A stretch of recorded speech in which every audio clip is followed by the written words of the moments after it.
Capital TV Uttar Pradesh देख रहे हैं। मैं हूं आपके साथ समीक्षा तिवारी। सरकार के तानाशाही रवैये से ब्राह्मण भयभीत है।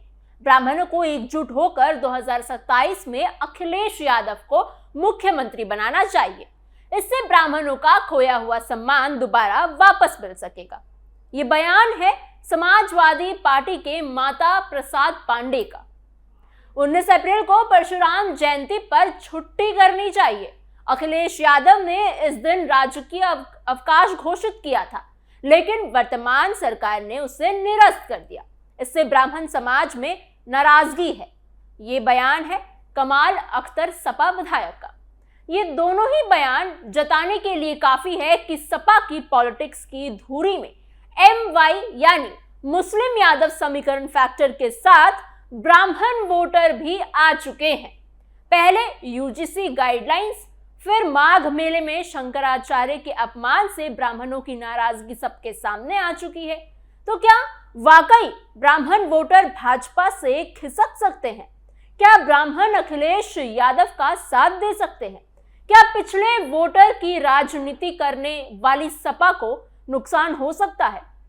इन सभी सवालों का जवाब हम अपनी स्पेशल स्टोरी में तलाशेंगे और आपको बताएंगे। बने रहिए वीडियो के अंत तक।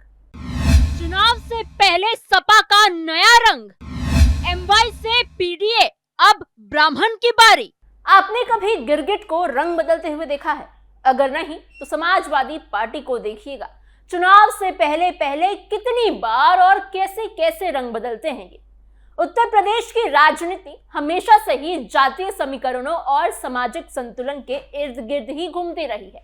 कोई नए मुद्दे उठाता है, कोई पुराने समीकरणों को सिर्फ फिर से मजबूत करने की कोशिश करता है और कोई नए वोट बैंक को अपने पक्ष में करने की कोशिश में जुट जाता है। इसी कड़ी में इन दिनों समाजवादी पार्टी की राजनीति भी एक नई चर्चा शुरू हो गई है। कहा जा रहा है कि सपा अब अपने पुराने ढर्रे से थोड़ा हटकर नई रणनीति पर काम कर रही है और इस नई रणनीति के केंद्र में ब्राह्मण समाज को साधने की कोशिश साफ साफ दिखाई दे रही है। राजनीति के जानकारों का कहना है कि समाजवादी पार्टी लंबे समय तक मुस्लिम यादव यानी MY समीकरण पर टिकी रही, लेकिन पिछले कुछ सालों में सपा ने अपनी राजनीति का थोड़ा विस्तार करने की कोशिश की है। खासकर 2022 के विधानसभा चुनाव के बाद से सपा ने PDA यानी पिछड़ा, दलित और अल्पसंख्यक की राजनीति को जोर शोर से आगे बढ़ाया है। 2017 के विधानसभा चुनाव में समाजवादी पार्टी को सिर्फ 47 सीटें ही मिली थी। उस चुनाव में भाजपा ने भारी बहुमत के साथ सरकार बनाई थी और सपा काफी कमजोर स्थिति में चली गई थी। लेकिन 2022 के विधानसभा चुनाव में तस्वीर थोड़ी बदली। समाजवादी पार्टी और उसके सहयोगी को मिलाकर करीब 125 सीटें मिली, यानी 2017 की तुलना में सपा ने 78 सीटों का सीधा फायदा हासिल किया। इससे ये साफ हो गया कि PDA की राजनीति ने सपा को एक मजबूत विपक्ष के रूप में खड़ा कर दिया है। वोट शेयर के मामले में भी सपा को फायदा हुआ। 2022 के चुनाव में भाजपा को करीब 3.8 करोड़ वोट मिले, जबकि समाजवादी पार्टी को करीब 2.9 करोड़ वोट मिले। सपा का वोट शेयर लगभग 32% के आसपास पहुंच गया, जो 2017 के मुकाबले काफी ज्यादा था। 2017 में सपा का वोट शेयर करीब 21.8% था। राजनीतिक एक्सपर्ट्स का मानना है कि ये बढ़ोतरी मुख्य रूप से OBC, मुस्लिम और कुछ हद तक दलित वोटों के शिफ्ट होने से हुआ है। लेकिन इस पूरी राजनीति में एक ऐसा वर्ग भी है जो लंबे समय से सपा से दूरी बनाए हुए है, और वो है ब्राह्मण समाज। उत्तर प्रदेश में ब्राह्मण वोटरों की हिस्सेदारी करीब 10 से 12% मानी जाती है। ये संख्या भले ही बहुत बड़ी ना लगे, लेकिन कई सीटों पर ये निर्णायक भूमिका निभाती है। अगर पिछले 2 दशकों की राजनीति को देखा जाए तो ब्राह्मण वोटर का रुझान काफी हद तक भाजपा की तरफ ही रहा है। 2009 तक यह वर्ग काफी हद तक कांग्रेस के साथ था, लेकिन उसके बाद धीरे धीरे ये भाजपा के साथ मजबूती से खड़ा हो गया। चुनावी आंकड़े भी यही कहानी बताते हैं कि 2017 के विधानसभा चुनाव में भाजपा को लगभग 83% ब्राह्मण वोट मिला था। 2019 के लोकसभा चुनाव में यह आंकड़ा करीब 89% तक पहुंच गया। 2022 के विधानसभा चुनावों की बात करें तो उसमें भी करीब 89% ब्राह्मण वोट भाजपा के खाते में ही गया। यानी ये साफ है कि ब्राह्मण वोटर लंबे समय से ही भाजपा का मजबूत समर्थक रहा है। इस बीच एक ऐसी घटना हुई जिसने राजनीतिक हलकों में हलचल पैदा कर दी। 18 जनवरी 2026 को माघ मेला में जो भी हुआ उसके दौरान एक विवाद सामने आया। इस दौरान अभिमुक्तेश्वरानंद को प्रशासन ने गंगा घाट तक पालकी से जाने के लिए रोक दिया। इसके बाद अभिमुक्तेश्वरानंद वहीं धरने पर बैठ गए। यहीं से राजनीति ने नया मोड़ लिया।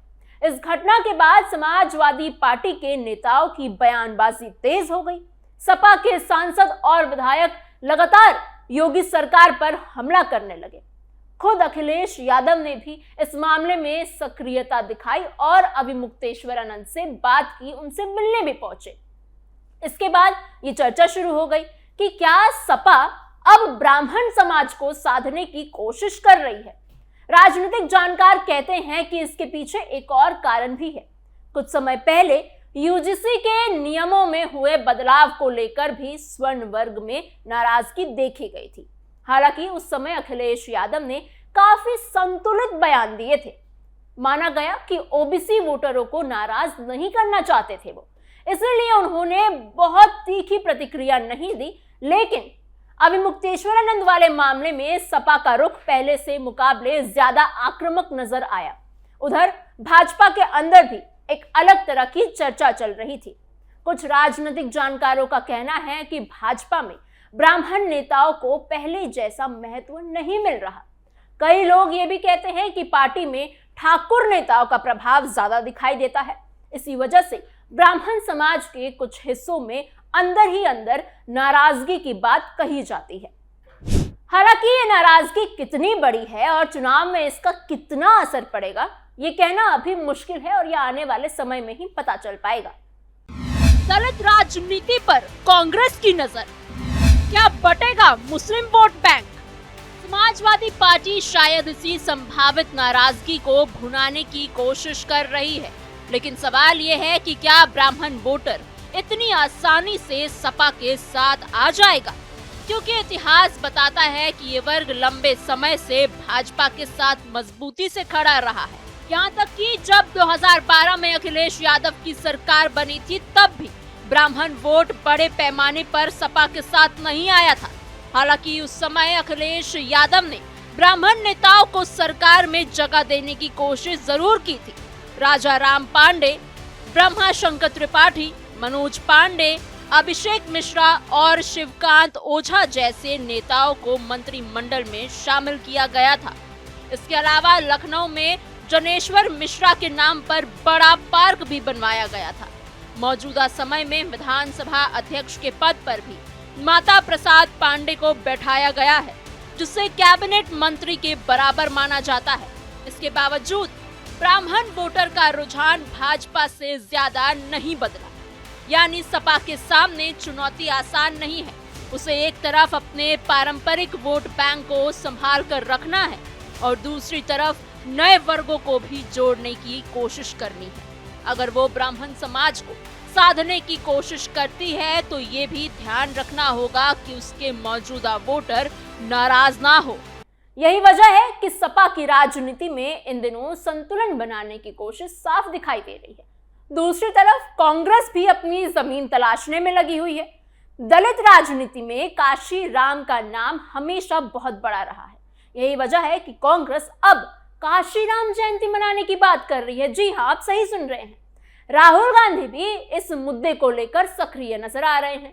मुस्लिम वोटरों को लेकर भी नई हलचल दिखाई दे रही है। अब तक माना जा रहा था कि उत्तर प्रदेश में मुस्लिम वोट काफी हद तक समाजवादी पार्टी के साथ जाता है, लेकिन इस बार तस्वीर थोड़ी सी अलग दिखाई दे रही है। AIMIM भी यूपी की राजनीति में अपनी जगह बनाने की कोशिश कर रहा है। पार्टी के कई नेता लगातार ये कह रहे हैं कि अब मुसलमानों को अपनी अलग राजनीतिक ताकत बनानी चाहिए। हाल ही में AIMIM के पूर्वांचल अध्यक्ष इशरार अहमद ने राहुल गांधी की यात्रा से पहले एक बयान दिया कि अब मुसलमान सिर्फ मुसलमान को ही वोट देगा। उनका कहना था कि 2027 के चुनाव में कांग्रेस और सपा के पीछे मुसलमान खड़ा नहीं होगा। हालांकि ये बयान कितना असर डालेगा ये चुनाव के समय ही साफ हो पाएगा, लेकिन इतना जरूर है कि इन बयानों ने यूपी की राजनीति में एक नई चर्चा शुरू कर दी है। अगर मुस्लिम वोट अलग अलग दलों में बढ़ता है तो इसका सबसे ज्यादा असर समाजवादी पार्टी पर ही पड़ेगा, क्योंकि उसका पारंपरिक वोट बैंक इसी पर टिका रहा है। ऐसे में समाजवादी पार्टी की नई रणनीति को इसी नजर से भी देखा जा रहा है कि वो अपने आधार को थोड़ा और व्यापक बनाना चाहती है और विस्तार करना चाहती है। कुल मिलाकर उत्तर प्रदेश की राजनीति एक बार फिर से नए मोड़ पर खड़ी दिखाई दे रही है। एक तरफ समाजवादी पार्टी अपनी रणनीति को नया रूप देने की कोशिश कर रही है, तो दूसरी तरफ भाजपा अपने पारंपरिक वोट बैंक को मजबूत बनाए रखने में जुटी हुई है। कांग्रेस भी अपनी खोई जमीन वापस पाने की कोशिश जरूर कर रही है और AIMIM जैसे दल भी अपनी जगह बनाने में लगे हुए हैं। यही वजह है कि 2027 का ये विधानसभा चुनाव अभी से काफी दिलचस्प नजर आने लगा है।